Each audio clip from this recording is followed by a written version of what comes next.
Okay, well, this is a very quick video here, about 10 minutes long, showing you can actually possibly get out of Batman Arkham City. There's a few videos that have shown this.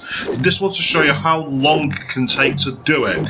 Now, where I've gone from is a pole right at the just above the entrance to the actual city itself. When you come in, you've got the big fences, and you return there later on to battle Hugo Strange and the Tiger Guards in Wonder Tower. You go through the top entrance. There's a little big TV screen, and right on the Titantron part are thin ledges. The way this works is your Batman has to be crouching like he's walking along a wire, walking along a flagpole, or walking along the top of an advertising billboard. All of those will work as long as he's crouching down, and what it is, he needs to be able to get to the end of the pole. And what you do is you start throwing freeze mines like I'm doing now. You have to keep repeating it, and a glitch will cause him to levitate and start to float upwards. But as soon as you stop throwing the mines, you immediately enter free fall. Trust me, this is absolute agony. From the pole position that I went for, you can do it in around about 1 minute and 40 seconds. I've gone higher than that, and my right hand wanted to be severed from my body afterwards. It is painful, but you can immediately see already, if you take a look in the actual vista in front of you, use the reference point of the Wayne Enterprise building, and you'll see W-Ent get more and more visible as you climb up. That's one of the best reference points I've found personally when using the point of entry that I did. Now, this video is going to be quite interesting because you get to explore Gotham City in many different ways. By exploiting this spot, by the way, you will not put your game in danger. You will be able to quit and reload, and it'll put you straight back at a save point in the city. So you don't have to worry too much about it. Now, as I say, you've just got to keep your right arm or your left arm, depending on how you are, limber. I think it's the part of the reason for this is you have to get this working. You need to use the quick proximity mine throw, which is on the Xbox version, which I've done it on. You have to literally keep tapping the right trigger repeatedly. And as you can see, just ahead of Batman there, you've got the WN logo that's coming to view. And that, for me, is when you start getting to that kind of height, you're easily going to be clear the city. Normally, if you just get over the walls, you think, why can't you just get straight out? The guns on the outside of the city will normally shoot straight at you, and Batman automatically does a U-turn to avoid being killed.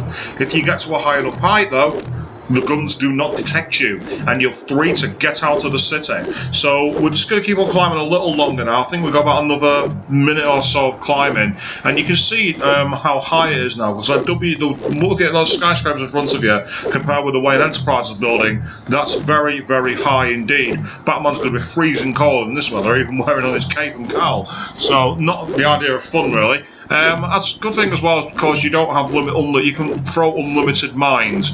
You can only hit one enemy in the game, but you can throw as many as you like, and this is where that glitch has come from. As I said, there are other videos that I've done this before. This is just my experiences, and to show you how long it can take to reach a level that's suitable. I kept going until my character started free falling. You can choose to abort anytime you like. For me, though, the higher you get, the further out into Gotham you can go, and the further you can see. I reckon if you can really get higher than the Wayne Enterprise building in total, you could really get way beyond the map and really get some interesting stuff. But this is about as high as I got. I'm going to be into a free fall very shortly, I think.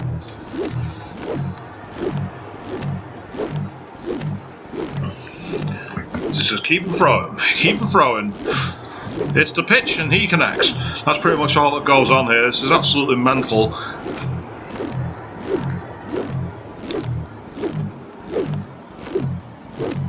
See, my right arm now has been slapping that trigger for approximately 4 minutes. Believe me, the amount of times you have to hit the trigger in order to ensure that you're not going to enter free fall, it hurts a lot. And also, so here we go, right, yep, so immediately I've activated the fly, and already I'm out of the city. Now, the character's just going to turn around in a moment, just to show you how high this is. If you look back, you can briefly see Wonder Tower right down there. That is massive compared to the game. If you do the Hugo Strange final missions, where you get to the top of Wonder Tower, you are miles above the city. And my Batman was higher than the top of Wonder Tower. That shows you how high you can reach. So entering free fall, you can have loads of fun here, because at this point, once you're over the walls and out of the city, all the buildings and everything around you, you can't actually interact with. at this point you are entering the ghost world. So this is Gotham City, kind of like when you break out of the city in Mirror's Edge, but unlike in Mirror's Edge where you can do it quite quickly, on this it's harder. And of course the game attack of a friend of mine coming up there, just to show you that I did actually do this on the Xbox. This is not an exploit. I've not cheated and used the PC version. I believe it works on that. I also know it works on the PS3 as far as I've been told. So whatever version of Arkham City you've got, if you want to have a laugh, as long as you've got the Freeze Mines unlocked, having beaten Mr. Freeze, you can do this anytime you like. There's a few, you can have some real fun with it. And just see what the city's probably beholding. So here we go. Wayne Enterprises building, I'm going home. We're going to have an impromptu meeting with Lucius Fox.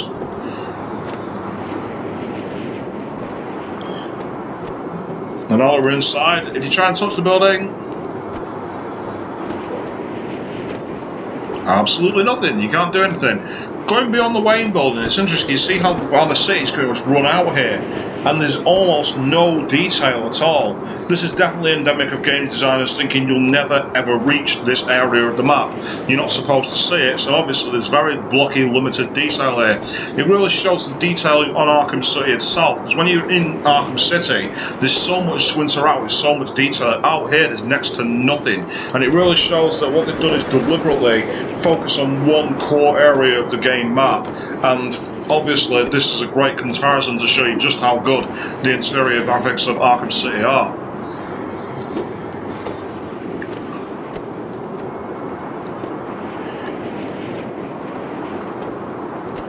And we'll only just drop down to the level of those blimps who are flying over the city, just to really make it clear how high this actually is.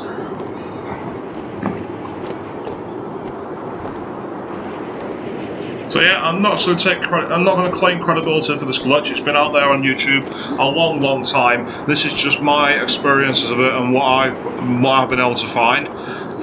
Now, you can see the Gotham Bridge there. I was thinking first about going into that. Decided to explore some of the buildings instead in a moment. You'll see. And I said before that when you interact with any of the buildings here, you actually just go straight through them. It's almost like you're walking through it as a ghost. Wait till you see what happens when you hit the ground.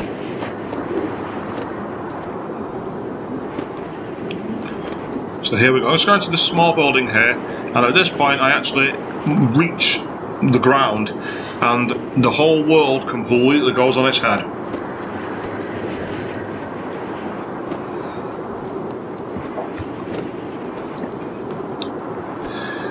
So here we are, we're in the bottom universe. Anyone remember the mission where you had to go after Ra's al Ghul and you had to do all the flying challenges to get after his ghost? Welcome back to those heady days and the smooth vision of this Arkham City glitch.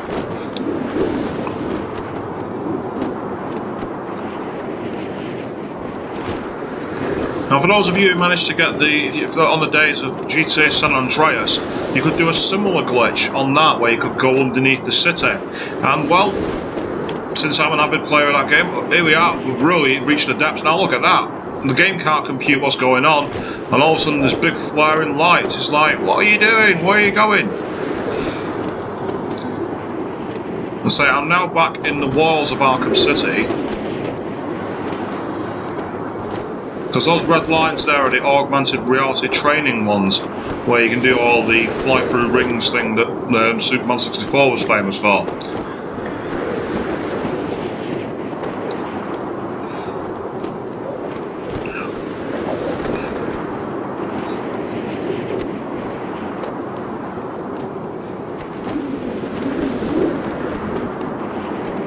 And you can do lots of interesting stuff here. There are actual things you can use to break the game. Obviously, normally when you do this kind of thing, you feel that you're going to risk losing your save data. You don't here.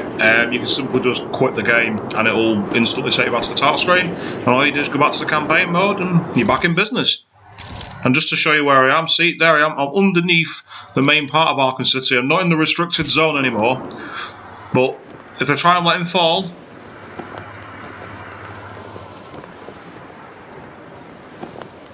nothing. Let's try and push that further.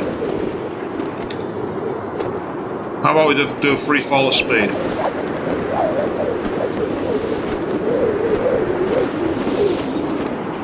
Oh, how cheap is that? So yeah, if you want to have some fun with this, limber up your right or left finger, get throwing plenty of freeze grenades, and well, post your videos of your versions of what happened.